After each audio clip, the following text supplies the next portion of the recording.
तो इंडिया 50 में आपने देखा देश दुनिया की खबरों का हाल। और चलिए आगे बढ़ते हैं, रुक करते हैं बड़ी खबर का आपको बताने की। अब बंगाल में ऑडियो बम फूटा है। जी हां, बीजेपी का कट मनी ऑडियो टेप को लेकर ममता पर भी निशाना सामने आया है। बीजेपी ने ममता के भतीजे अभिषेक बनर्जी पर आरोप लगाया है। अभिषेक बनर्जी पर उगाही का आरोप लगा है। ममता के राज में उगाही उद्योग चला रही है बीजेपी की ओर से। ये बड़ा स्टेटमेंट दिया गया। जनता को धोखा देने के लिए ममता माफी मांगे, बीजेपी की ओर से ये मांग की जा रही है। और आपको बता दें, लंबे समय से कई अब तक ऑडियो टेप सामने आ गया, जिसके बाद ये ऑडियो बम फूटा है। और अब एक और ऑडियो टेप सामने आया, जिसके बाद कहा जा रहा है कि सिंडिकेट के बारे में ममता को पूरी जानकारी है और वो सामने आकर इसकी जानकारी दी।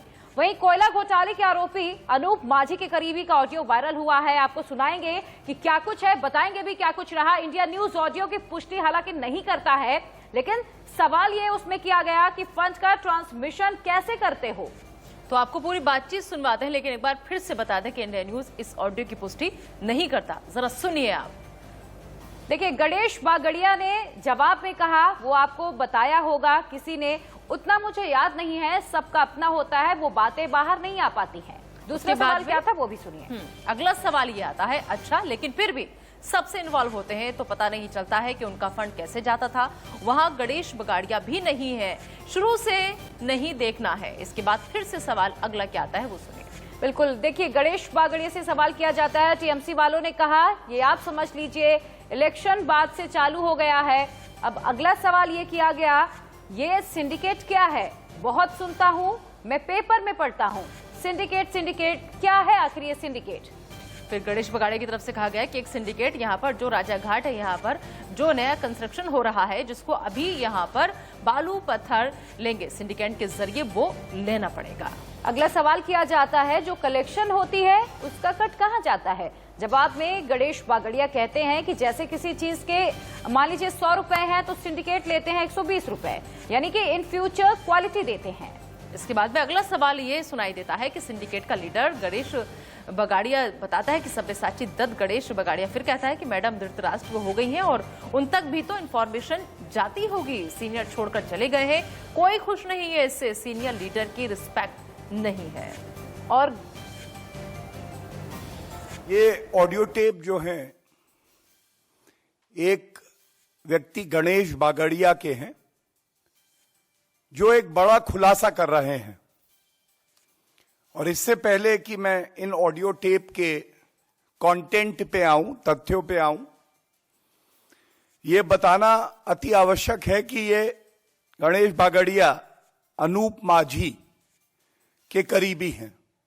ये वही अनूप माझी हैं जो कोयला घोटाला के मुख्य आरोपी भी हैं। जैसी जानकारी अभी आई है, तमाम टीवी चैनल्स बता रहे हैं कि 3 ऑडियो टेप उनके पास आए हैं और इन ऑडियो टेप के जो तथ्य हैं वो बड़े ही चिंताजनक हैं। वो दर्शाते हैं कि आज पश्चिम बंगाल में ममता बनर्जी की नाक के नीचे किस तरह से भ्रष्टाचार, कट मनी, सिंडिकेट राज चल रहा है। इन ऑडियो टेप में एक बड़ा खुलासा यह भी हो रहा है कि एक बड़ी ही व्यवस्थित प्रणाली उगाही की वहां पे चल रही है, जिसमें सरकारी तंत्र का उपयोग इन उगाही करने वालों को दिया जा रहा है। और यह कहना भी गलत नहीं होगा कि ये उगाही, ये भ्रष्टाचार, ये तोलाबाजी, ये सिंडिकेट राज, ये मुख्यमंत्री की आंखों के सामने हो रहा है और उनके भतीजे के खासम खास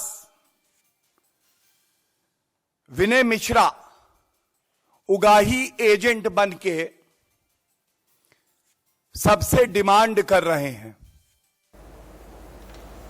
और इस खबर पर ज्यादा बातचीत के लिए आइए रुक कर लेते हैं हमारे संवाददाता सब्यसाची का। सब्यसाची, जिस तरीके से अब बंगाल में ये ऑडियो बम फूटा है, सियासत में भूचाल आ गया है, लेकिन सबसे बड़ा सवाल ये कि बीजेपी जिस तरीके से लगातार दीदी को घेर रही है, साफ साफ कह रही है कि इस उगाही के बारे में दीदी को सब कुछ पता था। ऐसे में दीदी की चुप्पी किस तरफ इशारा कर रही है? जी बिल्कुल, देखिए बीजेपी लगातार कारपेट बॉम्बिंग करी है तृणमूल कांग्रेस के ऊपर, चाहे वो कैंपेनिंग के तरफ से हो या सीबीआई की तरफ से हो, क्योंकि सीबीआई लगातार पिछले साल से कोल स्कैम पूरा इन्वेस्टिगेट कर रही है। और अनूप माझी, विनय मिश्रा जो प्राइम अक्यूज थे, और विनय मिश्रा टीएमसी के खास माने जाते थे, स्पेशली अभिषेक बैनर्जी के भी, तो लगातार बीजेपी का निशाना है ममता बनर्जी और अभिषेक बैनर्जी, क्योंकि बीजेपी साफ तरीके से ये कह रही है कि अब अगर अभिषेक बैनर्जी पूरे कोल स्कैम में इन्वॉल्व थे और टीएमसी प्रोटेक्शन मनी के तौर से इन लोगों से पैसे ले रही थी, तो ममता बनर्जी को कैसे इस बारे में पता नहीं चला? क्योंकि अभिषेक बैनर्जी उनके भतीजे हैं, तो ममता बनर्जी की चुप्पी इस पूरे मामले में बहुत कुछ कहती है। आप देख सकते हैं कि जब सीबीआई अभिषेक बैनर्जी के घर पहुंची थी उनकी बीवी से पूछताछ करने के लिए, तब 10 मिनट पहले ममता बनर्जी भी मौजूद थी वहां पे, खुद वो आई थी। तो लगातार सीबीआई करीबन 50 जगहों से ऊपर छापेमारी कर चुकी है इस कोल स्कैम मामले में, और लगातार इन्वेस्टिगेशन भी चल रही है। बिल्कुल सब्यसाची, लेकिन इस दौरान ममता बनर्जी की चुप्पी कहीं खतरनाक साबित ना हो।